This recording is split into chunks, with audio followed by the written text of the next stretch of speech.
प्राकृतिक आपदा से फसल खराब होने से परेशान किसानों के लिए सरकार ने गिरदावरी देने की तैयारी कर ली है।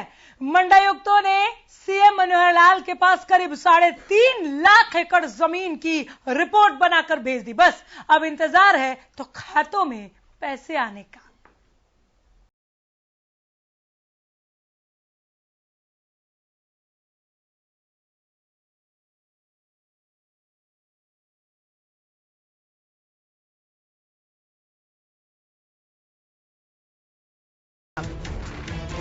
गिरदावरी से मिलेगा मुआवजा, मंडलायुक्तों ने भेजी रिपोर्ट।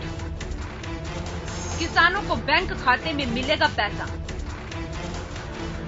बारिश, ओला और बीमारी की वजह से फसल खराब होने के बाद चिंता में डूबे किसानों के लिए खुशखबरी है, क्योंकि अब फसल की गिरदावरी की रिपोर्ट मुख्यमंत्री मनोहर लाल की टेबल पर पहुंच चुकी है। मंडलायुक्तों की ओर से भेजी गई रिपोर्ट में करीब 3.5 लाख एकड़ जमीन में खड़ी फसल प्राकृतिक आपदा का शिकार हुई है। इसके लिए राज्य सरकार प्रभावित किसानों को करीब 350 करोड़ रुपए का मुआवजा प्रदान करेगी। गिरदावरी की तैयारी, मुआवजा वितरण का कार्य अगले 1 सप्ताह के बाद आरंभ हो जाएगा। डीबीटी के जरिए पीड़ित किसानों के खातों में सीधे राशि प्रदान की जाएगी। पीड़ित किसानों से उनके खाता नंबर इकट्ठे करने के आदेश दिए गए। राजस्व और आपदा प्रबंधन विभाग के अतिरिक्त मुख्य सचिव पीके दास ने कहा, हाल ही में हुई बारिश से फसलों के नुकसान की कोई सूचना सरकार के पास नहीं पहुंची है।